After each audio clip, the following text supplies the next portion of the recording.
Welcome to another episode of Sounds of Success with your host, Noah Swiderski. Today, we have a truly inspiring guest joining us, Tiffany Griffin, a powerhouse in career development and a champion for women's empowerment. Born and raised in Chicago, Tiffany is the founder of a transformative company dedicated to changing lives and careers. With her extensive experience in the corporate world, she recognized her true calling was to uplift other women and help them break through barriers to achieve their fullest potential. From coaching to community building, Tiffany's mission is clear: empower women to embrace their authenticity and create careers that align with their values. Let's dive into her journey and discover how she's changing lives one woman at a time. Tiffany, welcome to the show. Thank you, Noah, for that introduction. I'm so happy to be here and for this opportunity. Absolutely. And so, I did as much research as possible, but really kind of diving all the way back. Can you share a pivotal moment maybe in your career so far that inspired you to become a career development coach? Absolutely. So I graduated from Lake Forest College with my bachelor's in communications. And at that time, my thought process was that I would venture off into, the entertainment industry, really focused on being a radio personality. However, an HR opportunity fell into my lap.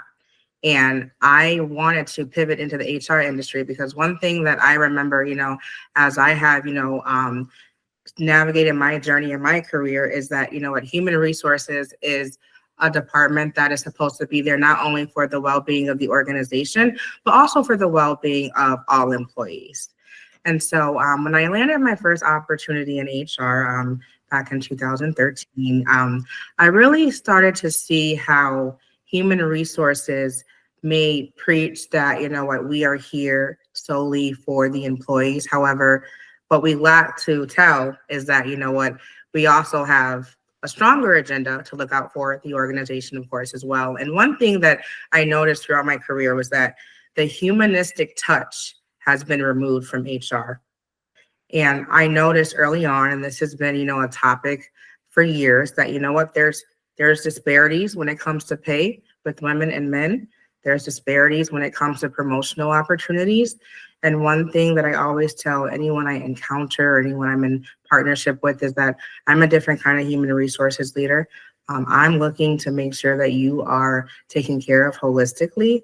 And so one of the things that really led me to start to focus on, the women and, how to empower them in their careers and make their voice stand out is when I was up for a promotion and I was qualified for it. And I actually had, someone tell me that, unofficially I would be, getting announced that I would be getting that promotion. However, I later found out that I did not get the promotion because my male counterpart was more qualified in their eyes. But as you know, things, travel through the grapevine, and it really just came down from the whole political aspect that it would look better that a male, run this role versus, a woman in power. So, when I experienced that, it made me question, did I want to stay in the HR world?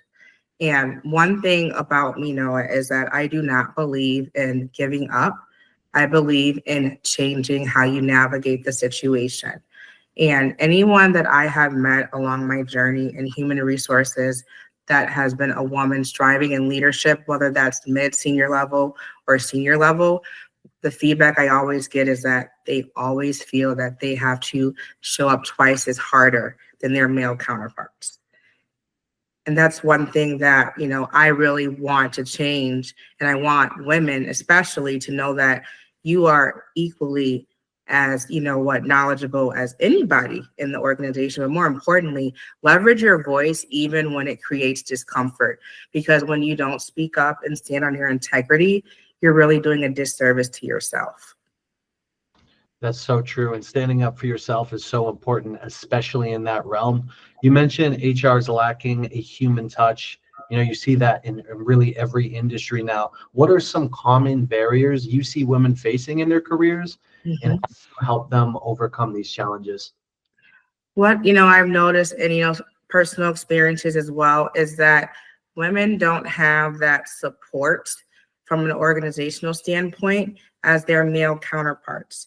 A lot of times, even when I've done talent development in my, HR journey, I've noticed that based on my observations, males are either made aware earlier on about opportunities that may become available, or they're given extra resources that may not always be communicated to everyone who should be receiving them. And so one thing that I really want women to understand is that just because someone tells you that you can't do it does not mean you take that for face value. You really need to advocate for yourself. And a lot of things that I've noticed with not just women, but anyone when it comes to speaking up for themselves is the fear.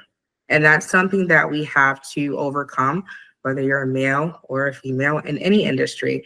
We have to stop worrying about fear and what others are thinking about us.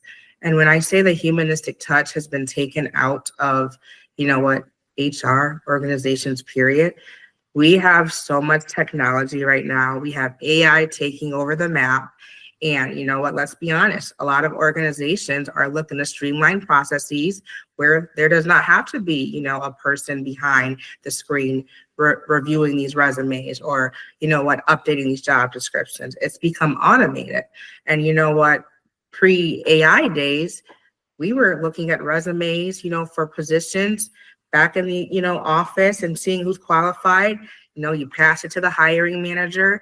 And my experience has been that, whenever there's like a senior opportunity available, or let's say a CEO role, it's very uncommon for a woman to land that right away than her male counterpart, who may not even be qualified on the educational standpoint of it either. It's all about, who in the organization. And when I talk to people that I'm coaching, one thing that I always hear is that they say, well, if I don't agree, then I'm worried about, my reputation, my position in the company. Well, first things first, retaliation is illegal, just so everyone understands that. But secondly, when you do not let someone know what makes you uncomfortable, or that you do not, agree with something, then again, when there becomes an opportunity or there's an issue and it festers inside of you because you haven't said anything, you really can't be upset with anyone but yourself. And one thing that I focus on is being unapologetically me. And what I mean by that is I don't owe anyone an explanation. I don't have to validate who I am to anyone. And that's what I want women to really understand. You go in there, you command your respect just like anyone else, and you use your voice because that's all we have. And so you mentioned all these different situations where, people may be, looked at, differently rather than someone else, right? And Right. so in that, imposter syndrome is something women struggle with and probably see every day. So Yeah. what strategies do you recommend for overcoming those feelings of self-doubt? Leveraging, resources internally within the organization, such as your employee assistance program, your learning and development team. I always believe in upskilling. You can never know too much, but you can know too little. And one thing that is not talked about enough is the resources that are available through employee assistance programs within organizations. A lot of times when I, mention it to employees, they think, oh, it's, going to a counselor. And you know what, while that is one aspect of services that may be offered, it's bigger than that. The key to overcoming, that imposter syndrome is really developing yourself and really being vulnerable with yourself. And asking yourself, what is it that I am afraid of? What are my concerns? And where do I want to be? You have to map it out and also be willing to put in the work so that you can overcome those feelings. I love that. And so can you tell us maybe about a success story from one of your clients that particularly kind of resonates with you? Absolutely. So LinkedIn has been a huge success. This term is leveraging more clients. I have built my clientele internationally, and I am so grateful for that. And I've made some great people through that. I have one client, and when I, go into partnership, and I always tell people, we're going into partnership when you're my client. I don't see you just as a business transaction. I want to get to know you. You know what is your personal story? Where do you want to be? And I have this client right now that's become a friend, and she is a young girl in her 20s, and she was looking for a job in IT. And she came to me, and she was very nervous because she didn't know if she was qualified because she was so young for the role. And no, when I say I've been mentoring her for 6 months, and I redid her resume. We did some career development coaching sessions and some interview preparation sessions. She landed a six-figure job in 2 weeks. And she called me and she thanked me because she said, while I knew from an educational standpoint and my resume I was qualified, I didn't feel like I was qualified because I was a woman of color in a predominantly Caucasian organization. And she told me that, by me constantly pouring into her daily, it gave her that confidence to finally speak up. And that sticks with me. I talk to this woman every day. And just to hear how not only is she happy in her career, she feels like, the next hurdle I'll be ready for, even if I feel uncomfortable. And that's what makes me feel good. While this is obviously a business, right, and profitable, I really love when I hear from my clients that, you made a difference and here's how. I think instilling that self-confidence in your clientele is so important, especially with a partnership like that. I guess now let's talk about mentoring and mentorships. How important do you think mentorship is for women looking to advance in their careers? And what role do you play as a mentor if you do? So mentorship is very important. I have over 6 mentors. They obviously all contribute to a different part of, my life. And I think that, if you don't have a mentor, once again, you're doing yourself a disservice there. Mentors not only help you navigate those hurdles, but your mentor may be more experienced in an area that you find yourself deficient in, and they can help you navigate those hurdles and make you feel more confident. And I do offer mentorship and life coaching to my clients as well. And, what I always tell my clients is this. You need to, first be honest with me with what is it that is making you feel that you aren't enough? Because I want everyone to understand, woman, male, it doesn't matter. You can do anything you put your mind to. But a lot of the clients that I have when I'm mentoring them is they don't feel like they're enough. They just feel like, this is what society has always done. And I can't do this because I'm a woman. But you can do it. That negative self-talk is something that I always preach during my mentorship sessions that we have to rid ourselves of, because every time, that small voice is telling you can't do it, you need to really pivot your thoughts to that stronger voice that's saying you can do it. And, honestly, Noah, failure comes from not trying. So if you don't try, you're never going to know. And a lot of my success has been through trial and error. I didn't just go into this, I'm, a resume writer, a career development coach. I started off with the goal to really just help people get better, and know that they can do whatever they want to do. Absolutely. I think it all starts with your mindset, and you emphasize the importance of work-life balance. What advice do you give to women trying to juggle both personal and professional responsibilities? Make sure that you speak up about the importance of work-life balance. At the end of the day, I'm going to be straightforward with you.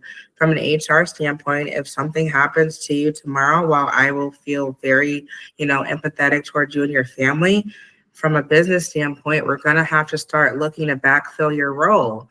And while we prioritize our work and we want to make sure that we can provide for our families, I don't like the way the world has turned into, where most people don't even have time anymore to spend intentionally with their families. And so anytime I'm, mentoring or doing career development coaching, I always ask my clients, what is your personal work life go? Are you looking to, be remote? Do you have activities that you do with your family or your children? Because if you look for, like a director role or a vice president role, that's going to come with a lot of, requirements. And you have to be able to know personally, can you take that on? While, a large salary is great, you have to weigh the pros and cons of it too, because work-life balance is not only important for you to, physically detach, but mentally and emotionally, because at the end of the day, the most important people are who you consider your family and those close to you. You mentioned helping women see their self-worth, their self-value, what they bring to the marketplace, and helping them showcase that. In your experience, what are some effective ways for women to negotiate promotions or salary increases confidently? Clarity, asking questions.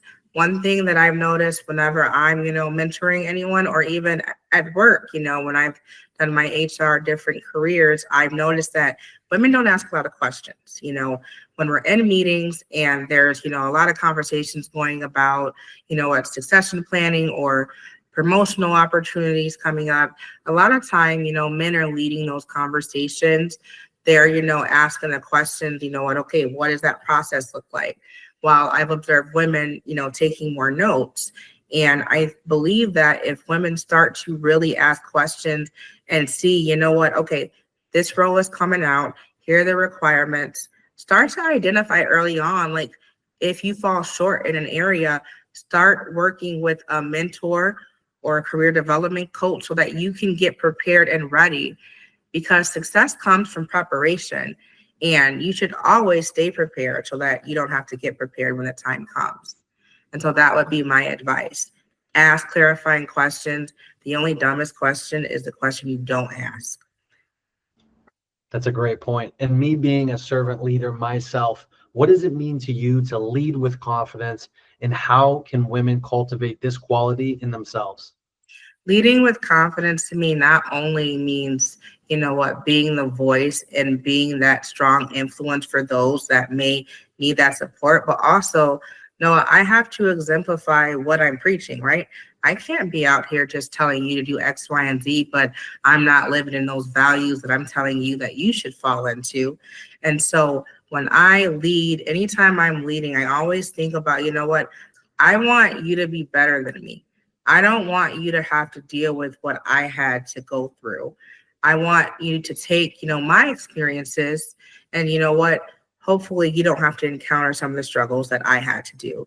Whenever I'm thinking about, engagement opportunities I've had or speaking engagements I've done, I'm always striving to, if I only reach one person, in that room who caught my message, I did my job.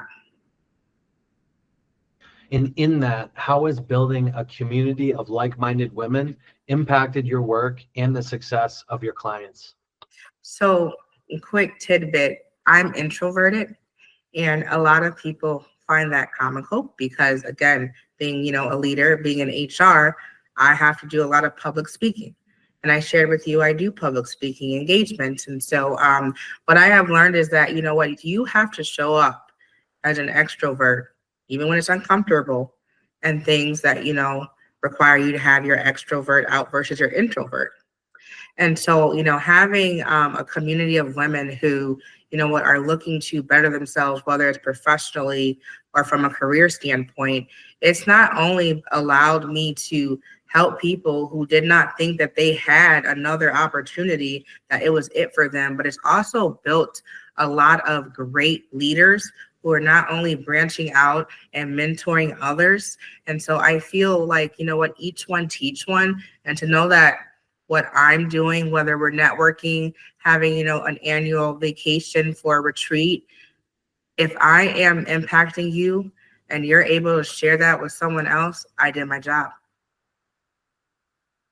And so with it being March, 2025, it's crazy that the year's kind of going this fast. Looking ahead, what are your goals for the future of your business and the impact you hope to make on women's careers? Absolutely. So I actually just have been asked to start a women's support group on LinkedIn. And that is something that I'm actually going to be working on in the next couple of weeks here. A lot of women, women from all over know, I don't know how they find me, but they do. They'll say, I saw your post and it really resonated with me. And how can I, leverage your services? Like, how can you help me? And so I'm actually working on a couple books, women empowerment and really how to navigate, your salary or navigate a promotion when you're not qualified. When I first went into HR, I beat out candidates who had 10 years experience.